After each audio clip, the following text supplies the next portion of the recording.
Hello friends, home cook মঞ্জুতে আপনাদের সবাইকে অনেক অনেক স্বাগত। আজ আমার রেসিপিতে থাকছে কাঁকরোল। আজ আমি বানাবো কাঁকরোলের একটা সুস্বাদু নিরামিষ রেসিপি। আর এই কাঁকরোলের রেসিপিটি কিন্তু গরম ভাতে খেতে দুর্দান্ত লাগে। তো এই রেসিপিটি বানানোর জন্য প্রথমেই আমি একটা মিক্সার জার নিয়েছি। মিক্সার জারে দিয়ে দিচ্ছি বেশ কিছুটা পোস্ত। আর পোস্তটা দেওয়ার পর আমি এখানে দিয়ে দেবো কিছুটা সাদা সরষে, আর তারপর দেব কিছুটা কালো সরষে।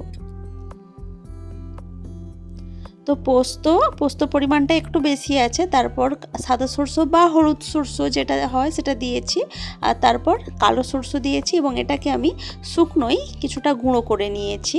আর দেখুন বেশ কিছুটা কিন্তু গুঁড়ো হয়ে গেছে ভালো মতো করে। এখন আমি এর মধ্যে দিয়ে দেব বেশ কয়েকটা কাঁচা লঙ্কা, আর তার সাথে দেব সামান্য জল।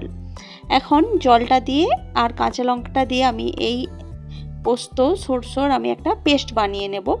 প্রথমে একটু গুঁড়ো করে পেস্টটা বানালে খুব তাড়াতাড়ি পেস্ট বানানো হয়ে যায়, আর পেস্টটা একদমই স্মুথ হয়। দেখুন কতটা স্মুথ হয়েছে পেস্টটা।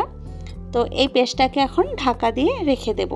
এরপর আমি একটা কড়াইতে কিছুটা সরষের তেল দিয়েছি। সরষের তেলটা যখন বেশ ভালোভাবে গরম হয়ে যাবে তখন আমি তেলের মধ্যে ভাজতে দেব আলু।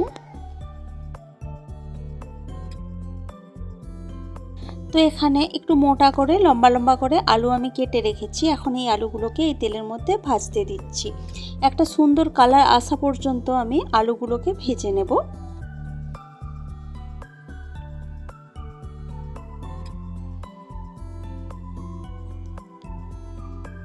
তো আলুর মধ্যে কিন্তু হালকা হালকা কালার আসা শুরু করে দিয়েছে, সুন্দর একটা লালচে কালার চলে এসেছে। এখন আমি এর মধ্যে দিয়ে দেব কিছুটা নুনটা দিয়ে আলুটা ভাজলে আলুটার মধ্যেও নুনটা ঢুকে যাবে, আলুটাও খেতে ভীষণই টেস্টি লাগবে। তো কিছুক্ষণ আলুটাকে ভেজে নেওয়ার পর এর উপরই আমি দিয়ে দেব একটু মোটা করে লম্বা করে কেটে রাখা কাঁকরোল।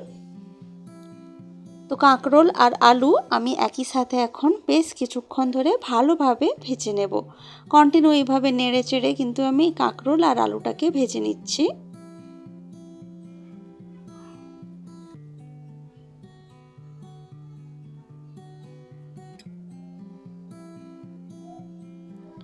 তো আলু আর কাঁকরোলের গায়ে কিন্তু বেশ সুন্দর কালার ধরে গেছে।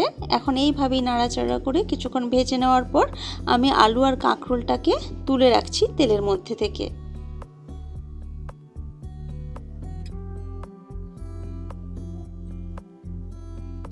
তো আলু আর কাঁকরোলটাকে তুলে রাখলাম। এখন অল্প তেল রয়ে গেছে কড়াইতে, এর মধ্যে আমি আর সামান্য একটু তেল দিলাম। এই তেলের মধ্যে আমি দিয়ে দেব একটা শুকনো লঙ্কা আর কিছুটা কালো জিরে। শুকনো লঙ্কা আর কালো জিরেটা ভালোভাবে ফুটে একটা সুন্দর গন্ধ বের হয়ে যাওয়ার পর তেলের মধ্যে আমি দিয়ে দেব কিছুটা হলুদের গুঁড়ো আর কিছুটা লঙ্কার গুঁড়ো। হলুদ গুঁড়ো আর লঙ্কার গুঁড়োটা দেওয়ার পরই আমি এখানে দিয়ে দিচ্ছি সামান্য জল, যাতে করে হলুদ গুঁড়ো আর লঙ্কার গুঁড়োটা পুড়ে না যায়। তো লঙ্কার গুঁড়ো আর হলুদ গুঁড়োটা কিছুক্ষণ আমি কষিয়ে নিলাম, একদম সামান্য কিছুক্ষণ। এরপর আমি এর মধ্যে দিয়ে দিলাম আগে থেকে ভেজে রাখা আলু আর কাঁকরোলগুলো। তো আলু আর কাঁকরোলগুলোকে এই লঙ্কা গুঁড়ো আর হলুদ গুঁড়োর সাথে খুব ভালোভাবে মিশিয়ে নিচ্ছি এবং কিছুক্ষণ কষিয়ে নিচ্ছি। তো কিছুক্ষণ কষিয়ে নেওয়ার পর এখানে আমি দিয়ে দেবো যে সরষে পোস্তর যে পেস্টটা আমি বানিয়ে রেখেছিলাম কাঁচা লঙ্কা দিয়ে, সেই পেস্টটা থেকে কিছুটা পেস্ট আমি এখানে দিয়ে দিলাম। এরপর পেস্টটা দেওয়ার পর খুব ভালোভাবে কিন্তু আমি মিশিয়ে নিচ্ছি এবং কষিয়ে নিচ্ছি। তবে পোস্ত সরষে এগুলোকে খুব বেশিক্ষণ কষানোর দরকার হয় না। তো কিছুক্ষণ এইভাবেই নাড়াচাড়া করে নেওয়ার পর এখানে আমি দিয়ে দিচ্ছি মিক্সি ধোয়া বেশ কিছুটা জলটা দেওয়ার পর একটু নাড়াচাড়া করে দিচ্ছি।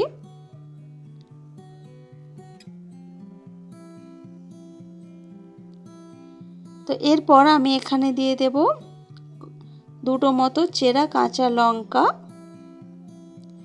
লঙ্কাটা দিয়ে একটু নাড়াচাড়া করে দিলাম। এখন আমি এর মধ্যে দিয়ে দেব স্বাদ মতো নুন। আলুটা ভাজার সময় কিছুটা নুন দিয়েছিলাম, আর ওই তেলেই যেহেতু কাঁকরোলটাও ভেজেছি, তো এখন আমি সেই বুঝে সামান্য পরিমাণ নুন কিন্তু এর মধ্যে দিলাম।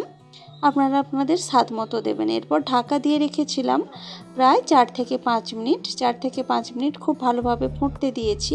4 থেকে 5 মিনিট মতো পর ঢাকা খুলে দিয়েছি। এখন আলু আর কাঁকরোলটাকে একটু চেক করে নেব ঠিকঠাক সেদ্ধ হয়েছে কিনা। তো দেখলাম একদম সফট হয়ে গেছে। তো এই পর্যায়ে কিন্তু আমার কাঁকরোলের রেসিপিটি একদম রেডি হয়ে গেছে। আর এই রেসিপিটি কিন্তু গরম ভাতে খেতে দারুণ লাগে, অসাধারণ হয় নিরামিষ এই কাঁকরোলের রেসিপি। আপনারা অবশ্যই বাড়িতে বানিয়ে দেখবেন, দারুণ হয় খেতে।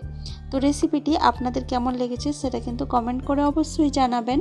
ভালো লাগলে লাইক, কমেন্ট, শেয়ার করবেন এবং প্লিজ আমার চ্যানেলটি সাবস্ক্রাইব করে আমার পাশে থাকবেন। তো আজকের ভিডিওটা এ পর্যন্তই থাক। দেখা হচ্ছে অন্য কোনো দিন অন্য কোনো ভিডিওতে অন্য কোনো রেসিপির সাথে। আজকের মতো টাটা, বাই বাই।